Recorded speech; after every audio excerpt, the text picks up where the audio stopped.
다 같이 사도신경으로 신앙을 고백하도록 하겠습니다. 전능하사 천지를 만드신 하나님 아버지를 내가 믿사오며 그 외아들 우리 주 예수 그리스도를 믿사오니 이는 성령으로 잉태하사 동정녀 마리아에게 나시고 본디오 빌라도에게 고난을 받으사 십자가에 못 박혀 죽으시고 장사한 지 사흘 만에 죽은 자 가운데서 다시 살아나시며 하늘에 오르사 전능하신 하나님 우편에 앉아 계시다가 저리로서 산자와 죽은 자를 심판하러 오시리라. 성령을 믿사오며 거룩한 공회와 성도가 서로 교통하는 것과 죄를 사하여 주시는 것과 몸이 다시 사는 것과 영원히 사는 것을 믿사옵나이다. 아멘. 성경을 봉독하도록 하겠습니다. 요한복음 1장 6절에서 13절까지의 말씀입니다. 요한복음 1장 6절에서 13절까지의 말씀입니다. 함께 읽도록 하겠습니다. 하나님께로부터 보내심을 받은 사람이 있으니 그의 이름은 요한이라. 그가 증언하러 왔으니 곧 빛에 대하여 증언하고 모든 사람이 자기로 말미암아 믿게 하려 함이라. 그는 이 빛이 아니요 이 빛에 대하여 증언하러 온 자라. 참 빛 곧 세상에서 와서 각 사람에게 비추는 빛이 있었나니 그가 세상에 계셨으며 세상은 그로 말미암아 지은 바 되었으되 세상이 그를 알지 못하였고 자기 땅에 오매 자기 백성이 영접하지 아니하였으나 영접하는 자 곧 그 이름을 믿는 자들에게는 하나님의 자녀가 되는 권세를 주셨으니 이는 혈통으로나 육정으로나 사람의 뜻으로 나지 아니하고 오직 하나님께로부터 난 자들이니라. 아멘. 오늘 본문은 예수님을 증언하는 요한에 대해서 설명을 하고 있습니다. 또한 요한이 증거한 그 빛이신 예수님을 듣고 나서 거부하는 사람들과 그것을 영접하는 사람들, 그 사람들의 그 결과에 대해서도 우리에게 알려주고 있습니다. 세례 요한은 하나님께로부터 보냄을 받은 사람이었습니다. 요한이 하나님으로부터 예수님이 하나님으로부터 보냄을 받으셨듯이 요한도 하나님의 보냄을 받은 자였습니다. 그러나 그는 그리스도가 아니었고 빛이신 예수님을 증언하는 자였습니다. 성경은 모든 사람이 예수님을 믿도록 하기 위해 전하는 자로 왔지 절대로 그가 그리스도는 아니라고 확실하게 단언을 하고 있습니다. 이 사실은 요한도 알고 있었습니다. 유대인들과의 대화에서도 요한은 자신이 그리스도가 아니라고 밝혔습니다. 심지어 그는 엘리야도 아니라고 하면서 말하였고 제자들과의 대화에서도 다시 한번 자신은 그리스도가 아님을 밝혔습니다. 요한은 그는 흥하여야 하겠고 나는 쇠하여야 하리라 라고 고백을 하면서 자신은 예수님을 증언하는 자로 보냄을 받았을 뿐이지 결코 그리스도가 아니라는 것을 알았습니다. 17절에서는 예수님이 모세보다 뛰어난 분이라고 하고 있습니다. 모세는 이스라엘 백성들을 이끌었었던 뛰어난 사람이었습니다. 세례 요한 역시 하나님으로부터 보냄을 받은 위대한 선지자였고 세례를 베풀며 예수님의 길을 예비했었던 위대한 사람이었습니다.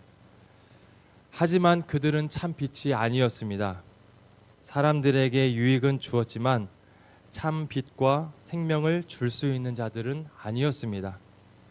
모세보다 세례 요한보다 뛰어난 분, 우리에게 참 빛과 생명을 주실 수 있는 분은 오직 예수님 뿐입니다. 오늘 말씀은 이것을 우리들에게 가르쳐 주고 있습니다. 예수님은 참 빛으로서 이 세상에 오셨습니다. 그분은 빛을 비춰주시는 분이시며 또한 빛 자체이십니다. 그리고 이 소식은 예수님을 통하여서 그리고 세례 요한과 같은 자들을 통하여서 사람들에게 들려졌습니다. 그런데 그 소식을 들은 사람들의 반응은 달랐습니다. 첫 번째 반응은 거부였습니다. 빛이신 예수님을 받아들이기를 그들은 거부를 했습니다. 예수님은 세상을 창조하셨습니다. 그러므로 세상의 주인이라고 할 수가 있습니다. 세상의 주인이신 예수님은 그분이 창조한 세상으로 오셨습니다. 하지만 세상은 주인이신 예수님을 거부하였습니다. 하나님의 백성이라고 불려지는 이스라엘 사람들도 예수님을 거부하였습니다. 자기 땅에 왔으나 사람들은 그분을 인정하지 않았고 그분을 신뢰하지도 않았습니다. 최근에 어느 나라나 기독교가 위기라고 하고 있습니다. 젊은 사람들이 교회를 떠나가고 기독교의 가치가 외면을 당하고 있습니다. 그 이유가 무엇인가? 사람들의 이야기를 들어보면 교회에서 전하는 복음이 매우 비합리적이며 비과학적이라는 것입니다. 과학적으로나 역사적으로 증명할 수도 없고 도저히 믿어지지 않는 예수님의 기적이나 동정녀 탄생이나 성육신이 자신에게 와닿지도 않고 믿어지지도 않아서 교회를 떠난다라고 합니다. 어떤 교수님은 책에서 대속의 죽음이나 부활이나 동정녀 탄생과 같은 이러한 신학의 틀이 현대인들에게 맞지 않기 때문에 그러한 전통적인 신학의 틀을 바꾸지 않으면 기독교는 계속해서 감소할 것이라고 그렇게 전망을 했습니다. 우리는 절대로 동의할 수 없는 이야기입니다.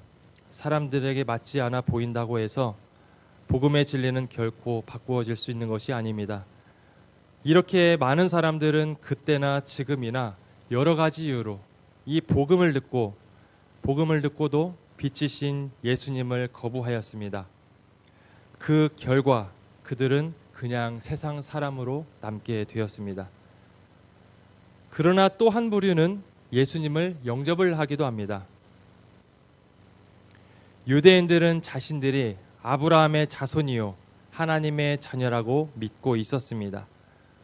그러나 예수님은 그들을 마귀의 자녀라고 꾸짖으셨습니다. 왜냐하면 예수님의 진리를 거부하고 예수님을 죽이려고 했기 때문입니다. 따라서 예수님은 하나님의 자녀라는 개념을 이제 다시 세우십니다. 하나님의 자녀는 혈통으로 되는 것이 아니라고 합니다. 혈통은 유대인과 같은 육체적인 혈통입니다. 랍비의 문헌을 보면 신의 산을 어머니의 집이라고 하는데 이스라엘은 자신들이 신의 산에서 하나님의 아들로 태어났다고 믿었습니다. 그러나 하나님의 자녀는 이러한 혈통에 의한 것이 아닙니다. 또한 하나님의 자녀는 육정이나 사람의 뜻으로 되는 것이 아니라고 합니다. 육정은 성관계를 통한 자연적인 출생이고 사람의 뜻은 남편의 의지를 의미합니다. 이처럼 하나님의 자녀가 되는 것은 육체적인 관계로 되는 것도 아니고 부모의 의지대로 되는 것도 아닙니다. 믿는 가정에서 태어난 모태신앙이라고 해서 교회에서 가진 직분이 있다고 해서 교회에 열심히 다니거나 경건하게 살려고 노력하거나 어떠한 신령을 체험을 했다고 해서 하나님의 자녀가 될 수 있는 것은 아닙니다. 그렇다면 어떻게 하나님의 자녀가 되는가? 오직 예수님의 이름을 믿음으로 하나님의 자녀가 된다고 12절은 우리에게 가르쳐 주고 있습니다. 예수님을 믿는다는 것은 단순히 지적으로 동의하는 것만은 아닙니다. 예수님의 하나님의 아들이고 우리의 구원자라는 것을 인식하고 지적으로 동의를 하는 것만이 아니라 그분을 전적으로 신뢰하는 것까지 포함하는 것이 바로 진정한 믿음입니다. 예수님의 우리의 인생의 주인이라는 것을 알고 그분에게 전적으로 우리의 삶을 맡기는 것입니다. 그분께서 우리를 이끌어 주시기를, 그분께서 우리를 인도해 주시기를, 간절히 바라며 믿고 의지하는 것, 이것이 바로 참된 믿음입니다. 이러한 믿음이 우리에게 있다면 우리는 진정한 하나님의 자녀라고 볼 수가 있습니다. 이 믿음이 있는 자들에게 하나님의 자녀가 되는 권세를 주셨습니다. 이 권세는 세상의 것과 비교할 수가 없습니다. 사람들은 자녀됨의 권세를 세상에서의 축복과 형통으로 착각하는 것 같습니다. 이 땅에서 누림을 강조하다 보니까 잘못된 간구와 신앙생활로 빠지기도 합니다. 우리가 받은 자녀됨의 권세는 이 모든 것들을 초월하는 것입니다. 바로 영생입니다. 영원한 하나님 나라의 기업을 우리는 믿음으로 받았습니다. 초대교회 성도들은 이 가치를 깨달았습니다. 그래서 이 믿음 때문에 순교의 길을 걸어갔고 자기를 부인하며 희생하였습니다. 한 번 눈을 질끈 감으면 부귀영화를 누릴 수도 있었고 쾌락의 삶을 살 수도 있었고 삶을 이어갈 수도 있었지만 그러한 유혹에 넘어지지 않았습니다. 하나님의 자녀됨으로 우리가 받은 것은 세상의 것과 비교할 수 없는 가치를 가지고 있다는 것, 이것을 우리 모두가 다 기억하며 살았으면 좋겠습니다. 오늘 하루도 살아갈 때에 우리에게 믿음을 주셔서 자녀로 삼아주신 하나님께서 허락하신 영원한 기업의 가치를 기억하며 그 권세를 누리고 하나님께 감사하는 삶을 살아가는 저와 모든 성도님들 되시기를 주님의 이름으로 축원합니다. 다 같이 기도하시겠습니다. 살아계신 하나님, 우리를 자녀로 삼아주시고 영원한 기업을 얻게 하여 주심을 감사합니다. 우리가 받게 될 기업의 가치를 깨닫고 알고 그리하여서 그것을 누리며 우리가 하나님의 자녀됨을 자랑스럽게 여기며 살아가는 우리 모두가 되게 하여 주시옵소서. 존귀하신 우리 구주 예수 그리스도 이름으로 기도합니다. 아멘.